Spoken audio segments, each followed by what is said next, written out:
ఓం శాంతి. మొట్టమొదటి వారాల్లో ఆదివారం మొదటిది. ఆది అంటేనే మొదటిది. అంటే ఒక వరం మాట. అంటే ఇతరు దేవతా దేవుళ్ళందరూ వరాలు ఇచ్చేవాళ్ళు. ఆదినారాయణ అంటాం. అంటే సూర్యనారాయణ సంబంధించింది. ఇప్పుడు అంతటి ప్రకాశమైన తేజముడైన సూర్యనారాయణ అంటాం. ఈ ఆది అనితడు మన ఎన్నాళ్ళు చిన్నప్పుడు అక్షరాభ్యాసం చేసుకున్నప్పుడు మొట్టమొదటి ఆ రోజుల్లో ఓం నమస్వాయ అనేవారు. ఓం నమస్వాయ అనేవారు అనమాట.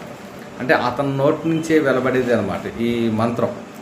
ఈ ఎప్పుడైతే ఆది మంత్రం ఏటైతే ఉందో ఈ ఆది మంత్రంలో మొత్తం అన్నీ వచ్చేస్తాయి. ఏంటి ఆత్మని వస్తుంది, అమ్మని వస్తుంది, ఆవు వస్తుంది, మన ఆయుష్ ఎంత అని వస్తుంది, ఇదేని కదా ఆనందం, అన్ని రకాలుగా వస్తాయి అన్నమాట. ఎంతో అద్భుతమైనది.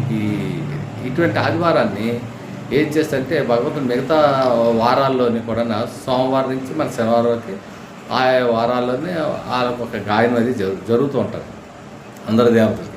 అన్ని వారాల్లో మొట్టమొదటి ఆదివారం. ఈ ఆదివారం ప్రాముఖ్యత చూసారా? అయితే ఈ ఆదివారం అనే దాంట్లోని మిగతా వారాలకి అన్నిటికీ ఉంటుంది. ఆదివారం అనేది అందరికీ ఆనందమైన దినం, ఎందుకంటే సంతోషం అందరికీ విశేషం. ఎందుకంటే భగవంతుడు దయాసాగరుడు, దయామయుడు, ప్రేమసాగరుడు, ఆనందసాగరుడు. అతను ఏంటంటే అన్నిటికీ రక్షకుడు అనేక విధాలుగా అంటాం. అటువంటి తండ్రి పరమాత్ముడు యొక్క రోజు ఆదివారం అంటే అదే సూర్యనారాయణ అనే శివపరమాత్ముడు. అయితే ఇక్కడ అంటే ఇది ఒక గోళం. ఈ గోళాన్ని మనం ఉంటాం అంటే మన కంటికి కనబడుతున్న దృశ్యం మాట. అంటే ఆ సూర్యుడు అనేది మన కళ్ళకి ఎప్పుడూ ఉంటూ ఉంటాడు. అలాగే పరమాత్ముడు ఎప్పుడూ ఉంటుంటాడు. అంటే ఆత్మ జన్మన చక్రంలో తిరుగుతూనే ఉంటుంటుంది. పరమాత్ముడు మాత్రం అలా ఉండి ఈ ఆది మధ్య అంతర్జ్ఞానం చెప్తుంటాడు. మనం ఒక జన్మలో తర్వాత మళ్ళీ వేరే జన్మలోకి వెళ్తాం, మరో జన్మలోకి వెళ్ళిపోతాం, అప్పుడు కూడా అన్నీ మర్చిపోతుంటాం. ఎప్పుడు యథార్థంగా ఉండే పరమాత్మలోనే స్వచ్ఛమైన జ్ఞానం ఉంటుంది.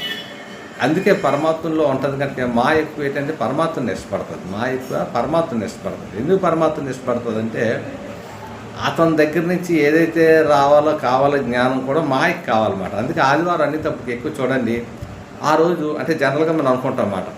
మనం చాలా మైనస్ ఏమంటాను, ఆదివారం మిగతా రోజుల్లో దేవతా కార్యక్రమాలు పూజలు అవి చేసేటప్పుడు నీసు మాసాలు తినకూడదు అని అంటాం, మందు తాగకూడదు అంటాం, తర్వాత ఏదైనా వ్యసనాలకి వెళ్ళకూడదు అంటాం. కానీ ఆదివారం జరిగాయన్నీ అయ్యే ఎక్కువ జరుగుతాయి అన్నమాట. ఎందుకంటే ఆదివారం రోజు రెస్ట్ ఆఫ్ రిక్రూట్మెంట్, అందరికీ సెలవు అనే రోజు సంతోషంగా ఆనందం గడపడానికి మనం ఎక్కువగా ఏంటనుకుంటుంటే వికారీ వీటిల్లోనే ఉంటారన్నమాట. వాటిలో కూడా మనకి సిచ్యువేషన్ గొడవలు కానీ అవి జరగడం కానీ ఇంటి దగ్గర ఖాళీ ఉన్నప్పుడు కానీ ఇవన్నీ చర్చించుకోవడం చాలా జరుగుతుంటాయి. అందువల్ల ఏంటంటే ఈ ఆదివారం అనేది ఏంటంటే ఆనందకరంగా ఆయన ఎందుకంటే మీరు 6 రోజులు చేస్తారు కదా, ఆదివారం నాడు ఇచ్చాడు. ఈ ఆదివారం నాడే ఈ మాయ అనేది చాలా మంది మీద ప్రభావం చూపిస్తుంది. గొడవలు అన్ని రకరకాలుగా వస్తూ ఉంటాయి.